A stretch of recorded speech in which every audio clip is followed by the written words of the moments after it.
The year 2024 has seen a surge of high-profile criminal cases exposing a darker, more complex side of society's underbelly. From highly coordinated organized crime syndicates to the pervasive rise of cyber criminals exploiting technology for nefarious purposes, authorities are grappling with new and ever more sophisticated threats.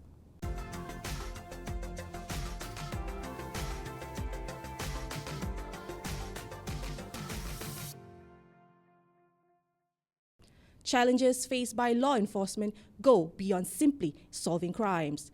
They involve understanding and adapting to a rapidly changing criminal landscape, while simultaneously ensuring that the most vulnerable members of society are shielded from harm. This has led to an increased emphasis on collaboration, advanced investigative techniques, and a more proactive approach to crime prevention.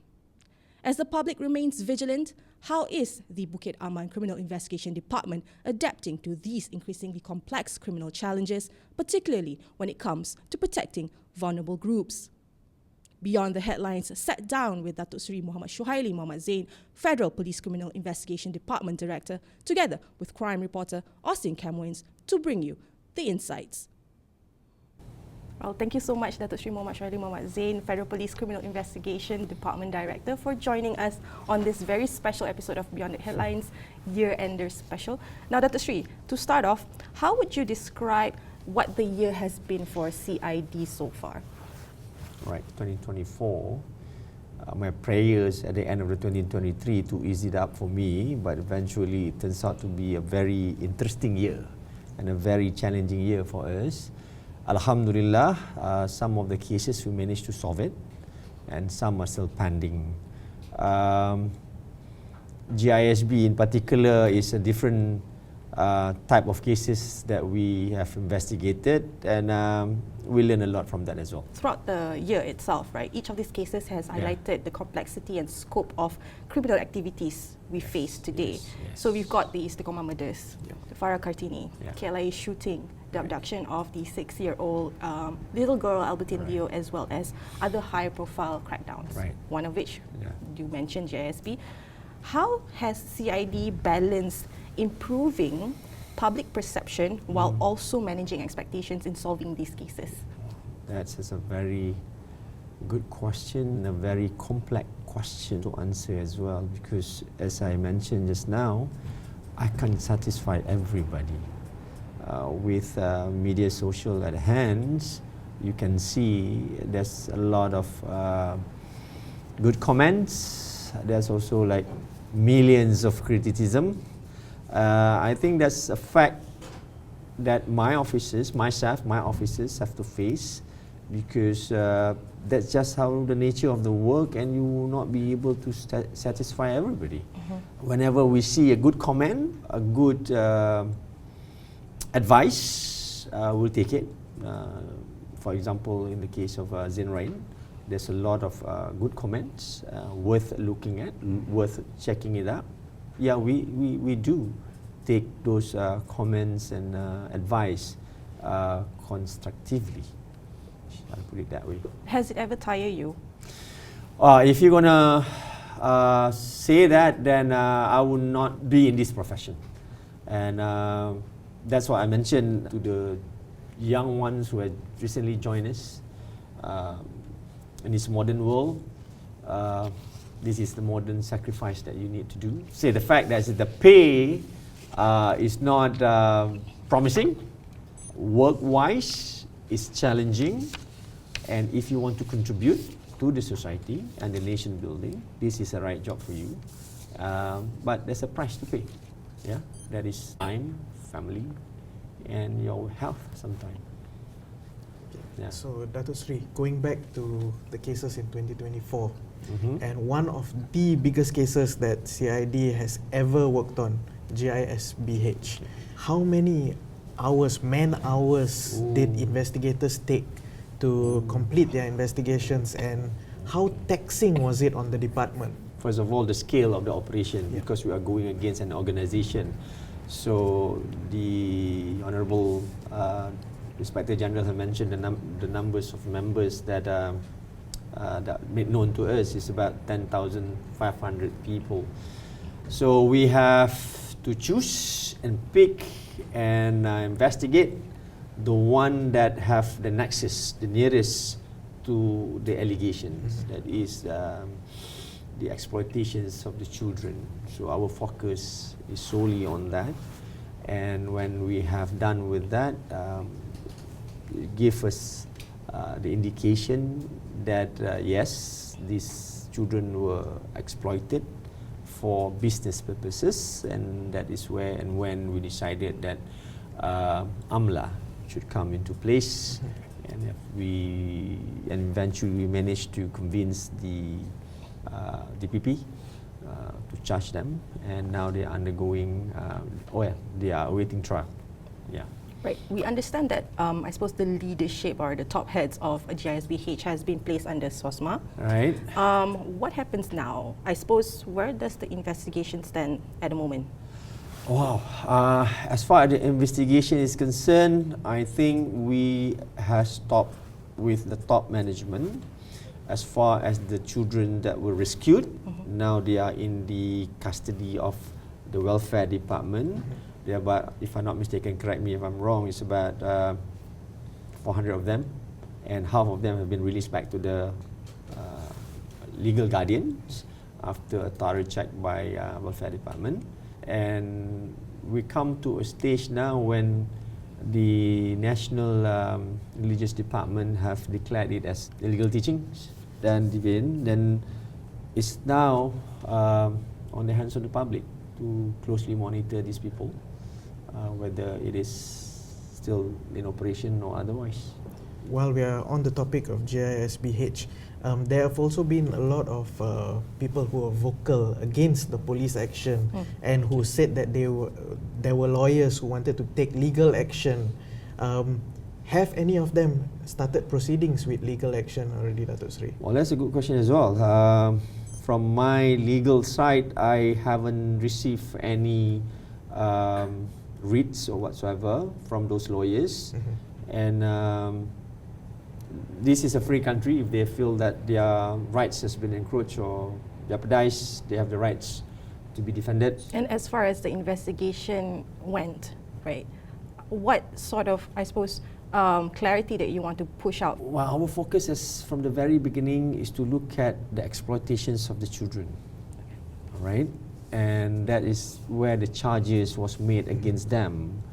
Now, we are awaiting trials on those charges. As far as investigation is concerned, what is pending is on the AMLA side. So once AMLA have completed their papers, then we will add more charges to those people. So there will be, one is the criminality of exploiting the children, and next whether the proceeds from the exploitations has been made for their businesses. So AMLA will come in and perhaps seized or their assets. Right now, our role in for the children is over. Is solely under the welfare department to look after the children because they have the court order to take care of the children.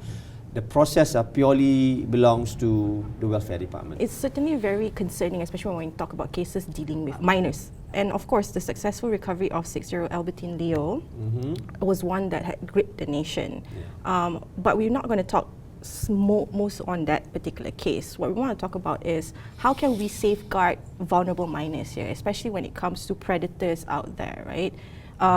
First of all, what measures are being taken, at least on the CID division? As far as CID, we work closely with our JPGKK department is to create awareness. That's all we can do at the moment because the usage of media social is very much free, and education and awareness is the only thing that we can do at the moment. Technically, technologically, it all falls under MCMC. Right. So the CID is working closely with MCMC on this. Right. And we are lucky enough that both ministers in the law reform ministers plus the communication minister are quite close to us. Right. And whatever feedback that he needs or inputs from the law enforcement perspective in drafting laws. Fahmi have brought one a couple of days ago. It was passed, Alhamdulillah. And Azalina, that is Online Safety Act. Bill. Yeah. Right. So MCMC has also shared with us that the bulk of, you know, all this explicit or vulgarity when it comes to content online is accessible via social media. And unfortunately, the major, I suppose, risk that minors have is when they log into or browse Facebook, for instance. On Facebook itself, MCMC has shared that a lot of these groups have more than 40,000, I suppose, local viewers who want explicit content. Is this concerning for you? Are we dangerously edging towards becoming a porn hub? I don't have the numbers as much as what MCMC divulged to you, but as far as I'm concerned, the cases on statutory rape involving minors is on the increase. That worries me. And the statistic is based on reported cases. So MCMC are looking at data that wasn't reported, right? So obviously the numbers are higher than the one that we have. So what does it tell you? It tells you that there's a correlation between accessing pornography and rape, right? So how do we control this? That's why I think YB Fahmi is fighting hard to make sure all these platforms to be registered soon, you know, and Azalina is putting all her effort to make sure that how to be safe online. So for the platform providers as well. Now it goes back to the user, that is the parents and the children themselves. But educating children today is more complex than before. Last time, your parents can take your belonging from you just like that, you know, and the child will not complain because they respect you. Dad, you are my dad. You have that rights. Nowadays, if you take something from them, they might retaliate. You know, they just because they have friends outside. You know. You can lock her up or lock him up in the room, but he have access to the world. You know, he or she have access to the world. There are few cases when parent did lock their child, but eventually they find their way out, and that is when the parents comes out and reported that she's missing or he's missing.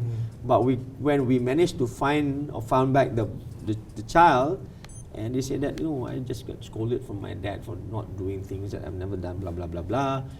So that's how the kids think today. So building a transparent relationship between the parent or the guardian between children is another key aspect in ensuring things like this are addressed. I'm not a psychologist to say that that is the way of upbringing your kid. I have 3 at home.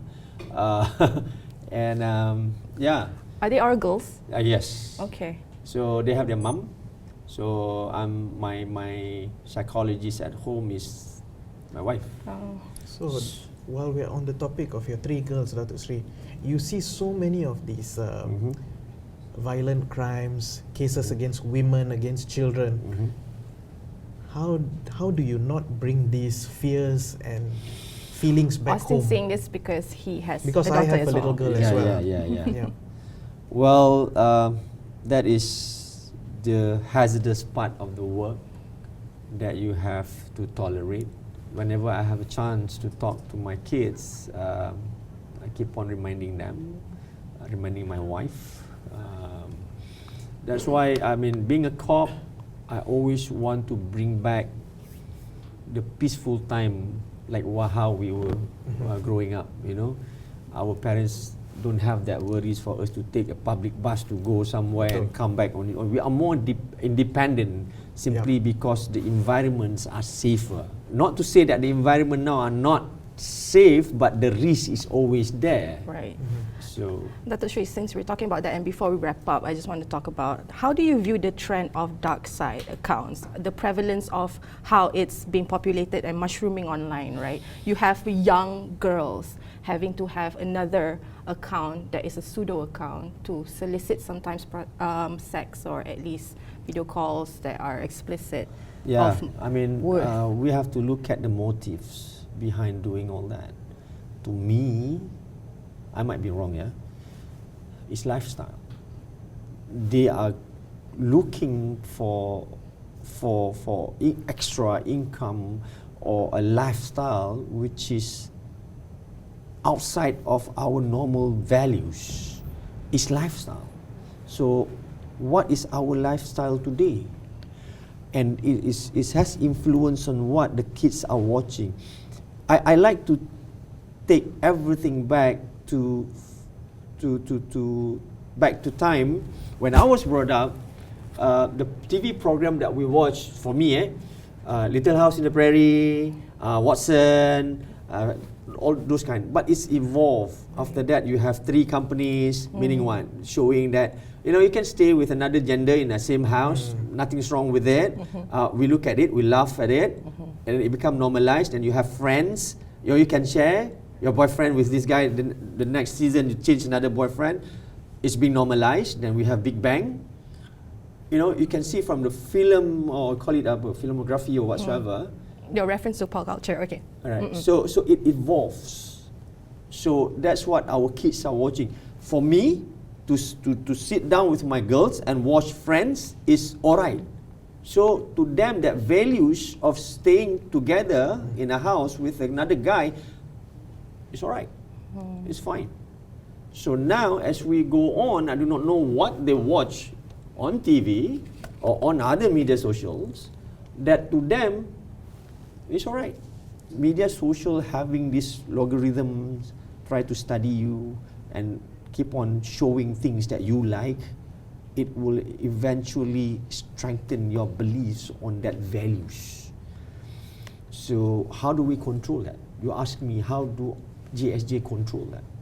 I don't have the expertise, neither I have the technology to do that. So the bigger issue is policies. Is the policy towards technology, towards transparency, How we utilize AI. how you utilize AI, education, whether this need to be included in the syllabus, and how you're going to educate parents. It's a complex thing. Right. Keep on. So, Datuk Sri, we talk about AI, we talk about the digital side of it and exposure of kids to social media. Yes. Do you think that children should be restricted from having access to social media? I are strong advocates on that, but having three girls at home, and plus school, homework goes to, the mediums of technology nowadays. I try to take away their phones for 1 week. They said that I take, so that I don't have to do homework for 1 week. So it's a double-edged sword. So it's a double-edged sword kind of a thing. I mean, we can't do away with it. It's coming. If you were to do away with it, you'll be left behind. But the question is, where is the limit? Right. And what is our transparency?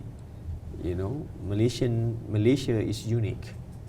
And we cannot embrace value which is alien to us. Right. In terms of cases, right? Do you bring these cases back home with you, or how do you promote a work-life balance after work while you're off duty, or are you always on duty? No, I don't know. It becomes natural, I guess. Sometimes, I have this mood kind of a swing at home sometimes, and my kids seems to understand, and they said, okay, he's not in his element today, let it be. Or my wife said, girls, cut it out. Okay.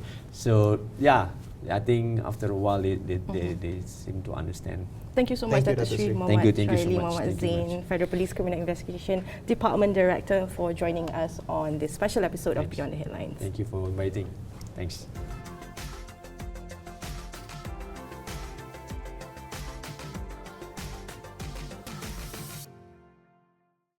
The spotlight on law enforcement has never been brighter, with the public closely monitoring how the police respond to these rising threats. From corruption scandals to counter-terrorism triumphs, these are the crime stories that defined the year. The KLIA immigration scandal shocked the nation earlier this year, uncovering bribery and corruption at airport counters. Officers were accused of accepting payments for expedited entry, sparking public outcry. Transparency International Malaysia called for sweeping reforms, demanding better governance and accountability.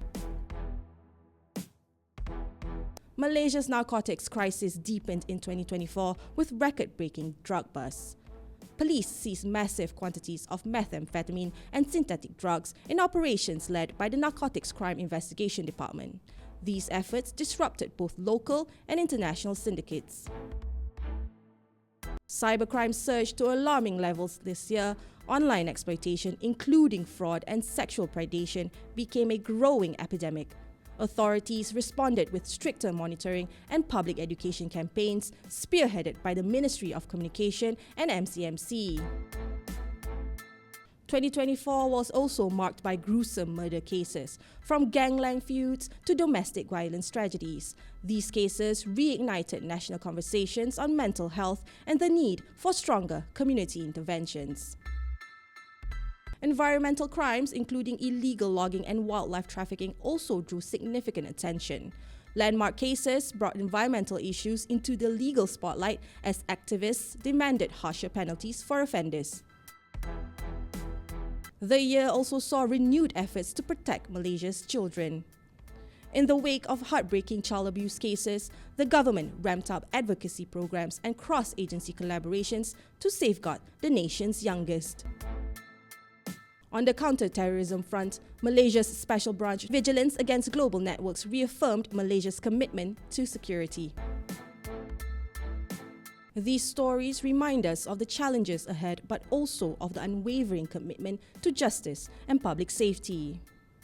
As we enter 2025, the hope remains for a safer, stronger Malaysia.